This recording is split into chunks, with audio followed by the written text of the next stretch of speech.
Hello friends, तो आइए बढ़ते हैं क्लास 10 चैप्टर 1 के 1.2 के लास्ट क्वेश्चन और इस चैप्टर के भी लास्ट क्वेश्चन की तरफ।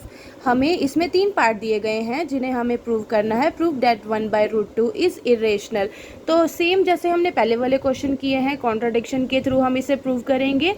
Late 1/√2 is rational. अगर 1/√2 रेशनल है तो हम इसे a/b की फॉर्म में लिख सकते हैं, यानी कि 1/√2 is equal to a/b, where a and b are co prime numbers. Co prime numbers कौन से होते हैं? जो सिर्फ 1 और अपनी टेबल में आते हैं ओनली। सेम पहले वाले क्वेश्चन की तरह रूट एक तरफ और बाकी सब कुछ हम एक तरफ ले जाएंगे। या इधर हम जब हम इसे डिवाइड करके देखेंगे, √2 को हम cross multiplication √2a is equal to b, यानी कि √2 किसके इक्वल आ गया? b/a के इक्वल आ गया।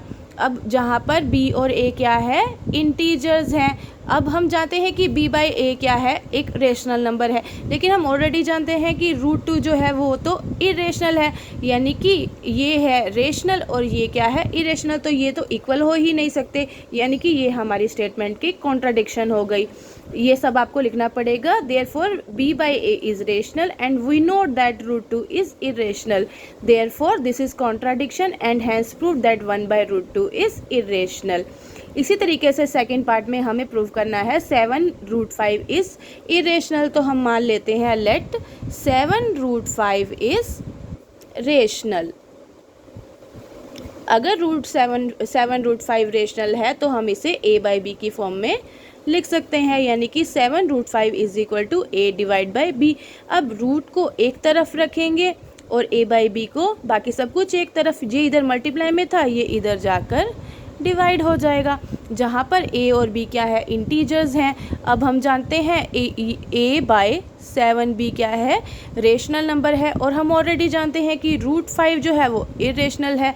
अब a/7b को हमने रेशनल प्रूव कर दिया और √5 को हम जानते हैं कि ये इरेशनल है। इसका मतलब ये कॉन्ट्राडिक्शन हो गया। Hence prove that 7√5 is irrational. इसी तरीके से हमारा लास्ट पार्ट है 6 + √2 इज इरेशनल। सेम हम पहले की तरह मान लेंगे लेट 6 + √2 इज रेशनल। अगर 6 + √2 इज रेशनल है तो हम इसे a/b की फॉर्म में लिख सकते हैं, जहाँ पर a और b क्या है? को प्राइम नंबर है। अगर 6 + √2 इज इक्वल टू a/b है तो √2 किसके इक्वल आ जाएगा? a/b। जो 6 इधर प्लस का था ये इधर जाकर माइनस का हो जाएगा। जब नीचे डिनोमिनेटर में कुछ नहीं होता तो हम वहाँ पर 1 यूज़ कर लेते हैं। तो हम इसका LCM लेंगे। यहाँ पर आएगा b, यहाँ पर आएगा a, 1 × b इज 6b, यानी कि √2 किसके इक्वल आ गया? a - 6b के। अब हम जानते हैं कि जहाँ पर a और b क्या है? इंटीजर्स हैं।